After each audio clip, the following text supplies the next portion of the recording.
Halo, selamat pagi teman-teman, selamat pagi Bapak Ibu yang saya kasihi dan yang saya hormati juga.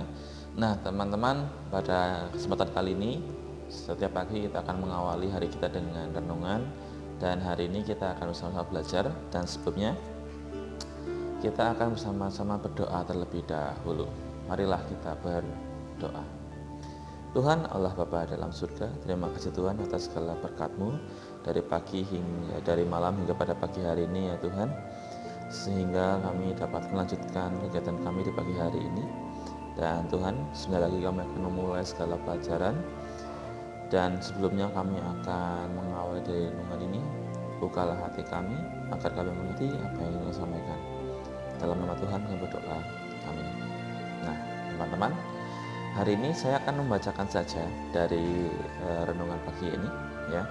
Hari ini diambilkan dari Mazmur 27 ya.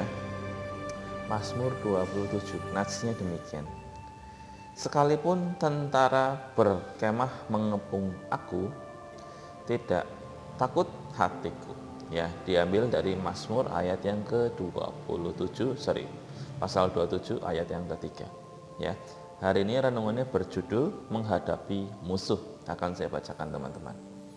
Semasa perang saudara di Amerika Serikat ya, Civil War itu ya, meletuslah sebuah pertempuran yang sengit di dekat Moorefield, Virginia Barat.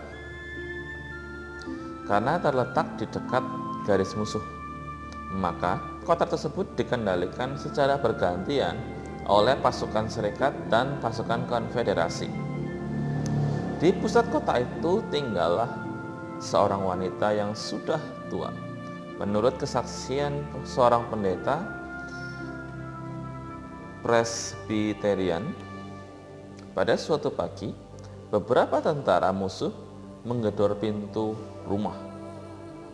Ya, wanita itu ya. Jadi pendetanya wanita ternyata. Dan menuntut agar mereka disediakan makan pagi. Ia kemudian mengajak mereka masuk dan berkata bahwa ia akan menyiapkan segala sesuatu bagi mereka. Ketika makanan telah siap, ia berkata, "Saya biasanya membaca Alkitab dan berdoa sebelum makan pagi. Saya harap kalian tidak keberatan mengikuti kebiasaan saya."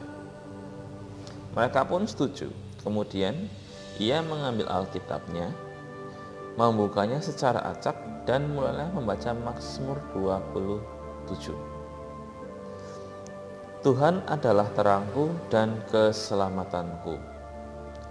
Kepada siapakah aku harus takut? Tuhan adalah benteng hidupku, terhadap siapakah aku harus gemetar? Dari ayat 1. Ia membacanya terus hingga ayat terakhir. Nantikanlah Tuhan, kuatkanlah dan teguhkanlah hatiku. Dari ayat 14.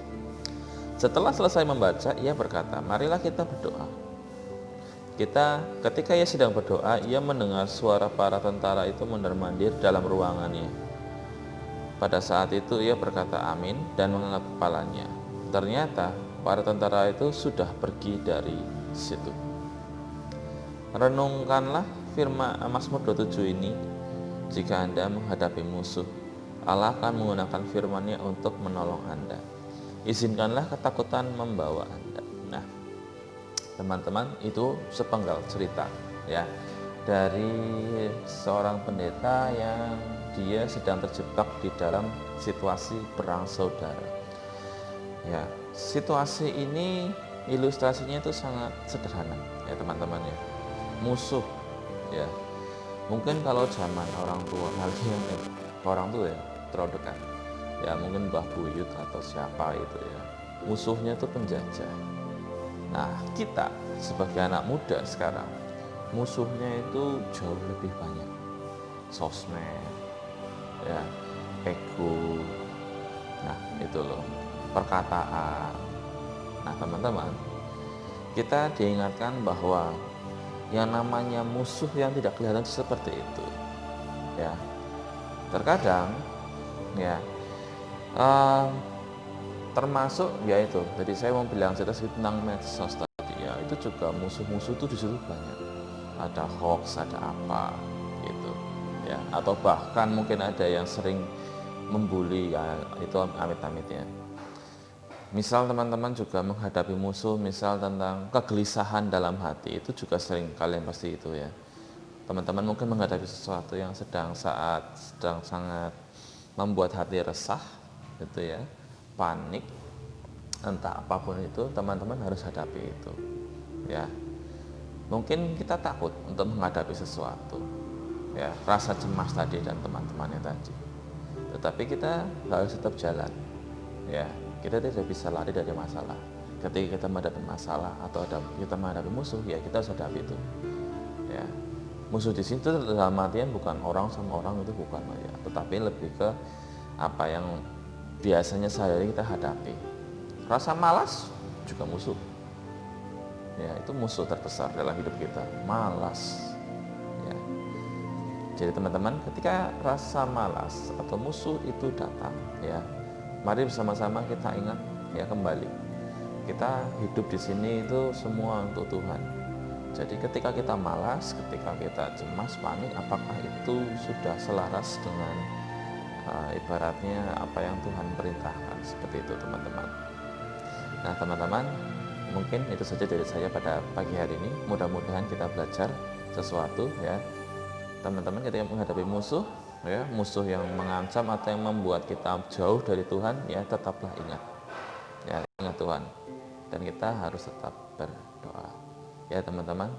Terima kasih untuk renungan pada pagi hari ini. Mudah-mudahan kita belajar, dan saya ucapkan selamat belajar bagi teman-teman, dan semoga teman-teman selalu sehat ya, dan semoga wabah ini lekas berakhir. Sampai jumpa di video selanjutnya. See you.